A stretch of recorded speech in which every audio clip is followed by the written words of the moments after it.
कभी हार नहीं होती। जब विश्व चाय की बात बोलती है तो आसाम की बात आती है और हम गौरव फील करते हैं। सच में लाजवाब हमारी चाय, आसाम की चाय। 200 glorious years of Assam tea. The saga will continue for many more centuries to come. तीनों कॉलेज में डोंट वरी। फीस तो देखो। क्या हाल है? क्या हुआ? हाँ, फीस की टेंशन। राहुल का बैंक अकाउंट तो है ही। रास्ता क्लियर। बैंक से जरूरत भर के हिसाब से स्टूडेंट एजुकेशन लोन इजीली मिलेगा और उसमें भी 4 लाख रुपए तक। No collateral. वो कहाँ है? मिठाई। आरबीआई कहता है करो सही शुरुआत, बनो financially smart.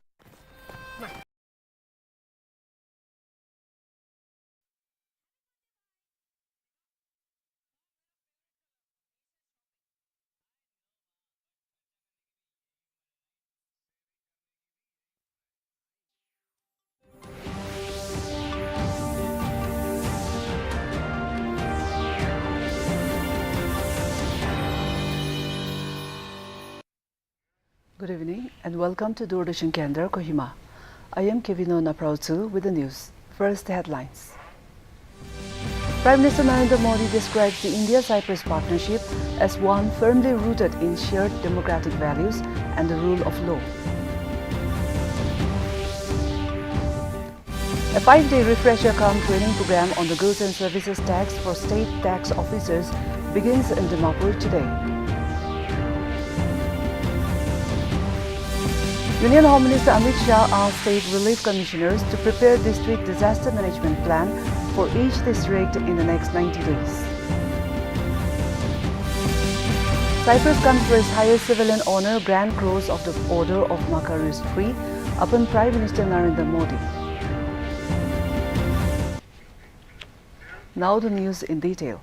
Prime Minister Narendra Modi has described the India-Cyprus partnership as one firmly rooted in shared democratic values and the rule of law. He said the friendship between the two countries is not shaped by circumstances or confined by borders. It has stood the test of time.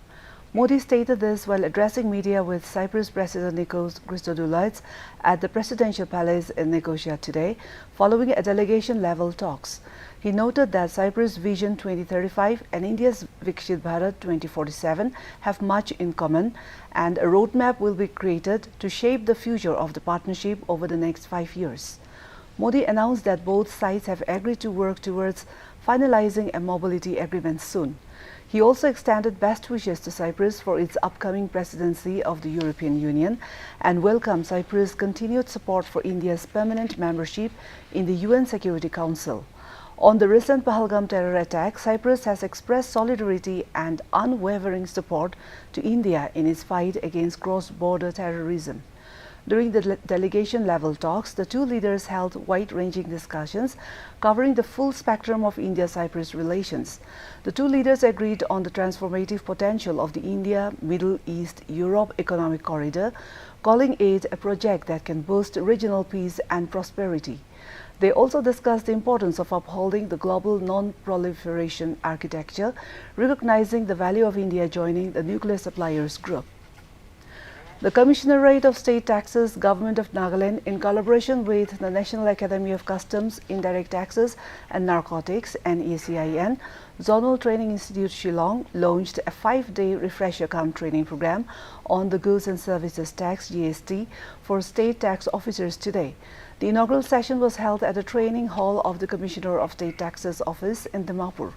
Addressing the participants, Additional Commissioner of NACIN Shillong, Isaac R. Karkongor, emphasized the importance of continuous learning in the ever-evolving landscape of tax laws. He noted that the training was initiated at the request of the Nagaland Tax Department, highlighting the state's commitment to capacity building. Karkongor observed that while some officers may have years of field experience and others may relatively be new, it is vital for all to refresh their understanding of laws, procedures and best practices. He underlined the complexity of GST legislation, pointing out that officers must navigate through acts, notifications, circulars and office orders, sometimes with overlapping or conflicting interpretations. Delivering the keynote address, Commissioner of State Taxes Abhinav Shivam described GST as a dynamic tax regime requiring officers to stay continually updated with reforms and policy shifts. He candidly admitted that Nagaland lags in GST collection on both average and per capita terms and identified tax evasion as a major issue. This training is not just timely, it is indispensable, he said. He urged officers to address the public perception challenges surrounding taxation. Shivam concluded by calling the program a renewed commitment, a journey of introspection and rededication to transparency, compliance, and the financial well-being of Nagaland. On the second day of his historic visit to Cyprus, Prime Minister Narendra Modi received a ceremonial welcome at the Presidential Palace in Nicosia. He held a one-on-one meeting with President Nikos Christodoulides, during which the President conferred upon him the Grand Cross of the Order of Makarus III, the highest civilian honor of the Republic of Cyprus. The recognition added to the growing list of international accolades received by the Prime Minister. Expressing his gratitude, Prime Minister Modi said the honor was not just for him but for the 1.4 billion people of India. The honor marks a significant moment in Prime Minister Modi's historic visit to Cyprus, the first by an Indian Prime Minister in over 2 decades. उनके सामर्थ्य और आकांक्षाओं का ये सम्मान है। ये हमारे देश के सांस्कृतिक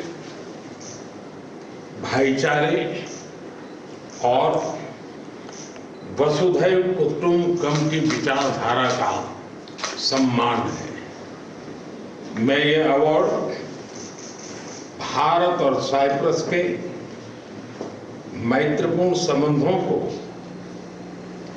हमारे साझा मूल्यों और हमारी पारस्परिक समझ को समर्पित।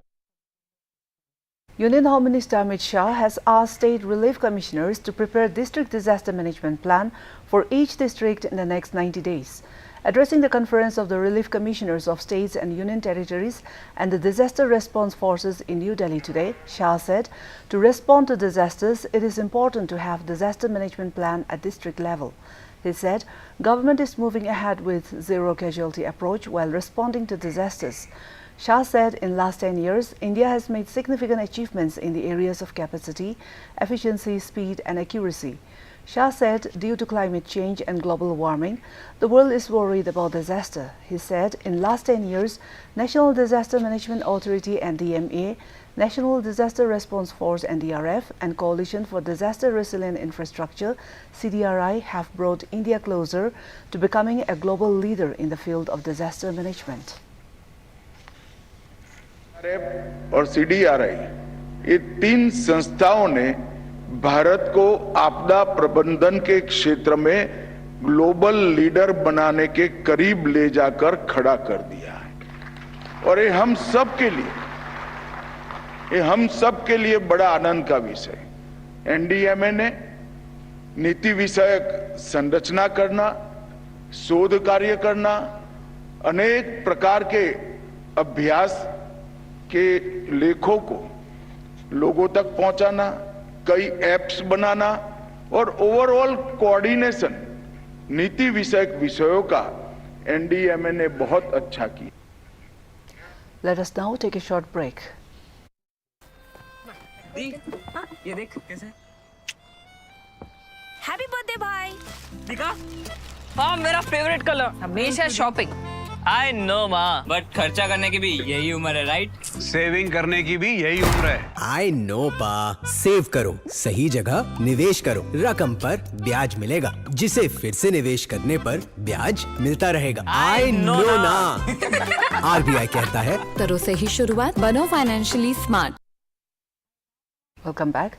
The number of confirmed DNA matches in the Ahmedabad plane crash has reached 80, including that of former Gujarat Chief Minister Vijay Rupani.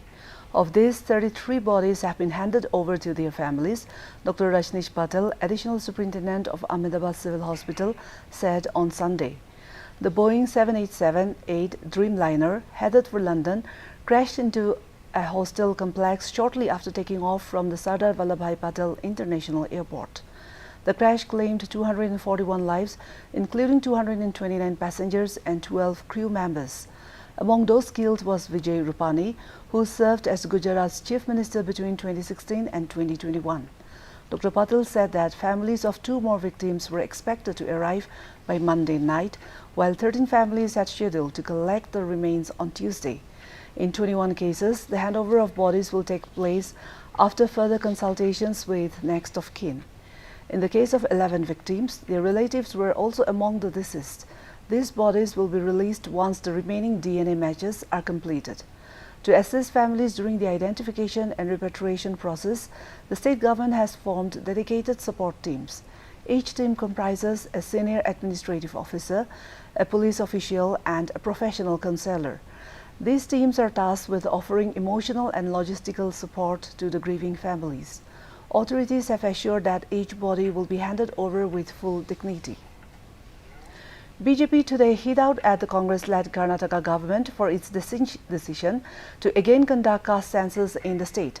Addressing media in New Delhi, senior BJP leader and Union Minister Bhupendra Yadav alleged that for Congress, OBCs are merely a vote bank.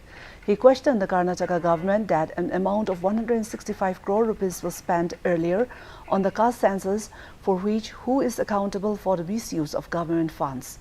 He said the decision of resurvey in Karnataka is merely a political cover which is being done by Congress to mislead some sections of society.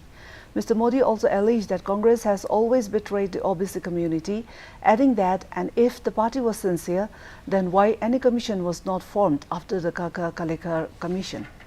The minister also said that the highest civilian award of Cyprus, the Grand Cross of the Order of Makaristry, given to the Prime Minister Narendra Modi, is a moment of pride for India. He added that it is the 23rd such honor which has been given to Mr. Modi at the international level. दर्शाता है कि समाज के अंतिम व्यक्ति के जीवन में परिवर्तन लाने की अपेक्षा data manipulation Congress. The government today issued a notification to conduct the census. The notification issued by the Home Ministry said the reference date for the census shall be 1st March 2027, except for the Union Territory of Ladakh and snowbound non-synchronous areas of the Union Territory of Jammu and Kashmir and the states of Himachal Pradesh and Uttarakhand. For these areas, the reference date shall be 1st October 2026. The census will be conducted in 2 phases. The phase 1 is house listing operation, in which the housing conditions, assets and amenities of each household will be collected. In the second phase, which is population enumeration, the demographic, socio-economic, cultural and other details of every person in each household will be collected. In this census, caste enumeration will also be done. For census activities, about 34 lakh enumerators and supervisors and around 1.3 lakh census functionaries will be deployed. The ensuing census will be conducted through digital means using mobile applications.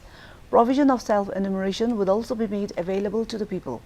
Very stringent data security measures will be kept in place to ensure data security at the time of collection, transmission and storage.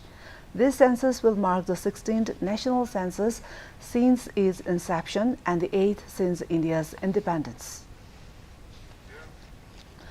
Nino Iralo was sworn in as the new Lokayukta of Nagaland at a program held at the conference hall, Nagaland Civil Secretariat, Kohima on 16 June 2025. Nino Iralo succeeds Banyo Z. Jamir, former Chief Secretary of Nagaland, who completed her 5-year term as Lokayukta, Nagaland. Chief Secretary Dr. J. Alam, IAS, administered the oath of office, and Home Commissioner Anup Kimchi, IAS, initiated the official proceedings. Among those present during the occasion included senior officials, officers, and staffs of Lokayukta, well-wishers, and family members. Now let us look at the weather reports of the district headquarters of Nagaland. Kohima today recorded a maximum temperature of 25 degrees Celsius and a minimum temperature of 20 degrees Celsius, while Dimapur had a maximum temperature of 33 degrees Celsius and a minimum temperature of 25 degrees Celsius. Wokha experienced a maximum temperature of 29 degrees Celsius and a minimum temperature of 22 degrees Celsius. Mokokchung had a maximum temperature of 29 degrees Celsius and a minimum temperature of 21 degrees Celsius. Mon had a maximum temperature of 32 degrees Celsius and a minimum temperature of 24 degrees Celsius. Towards the east, Tuensang had a maximum temperature of 23 degrees Celsius and a minimum temperature of 17 degrees Celsius. Zinabuto had a maximum temperature of 24 degrees Celsius and a minimum temperature of 19 degrees Celsius. Phak had a maximum temperature of 22 degrees Celsius and a minimum temperature of 17 degrees Celsius. That's all for the weather report. And with this, we have come to the end of this evening's bulletin. Have a good night.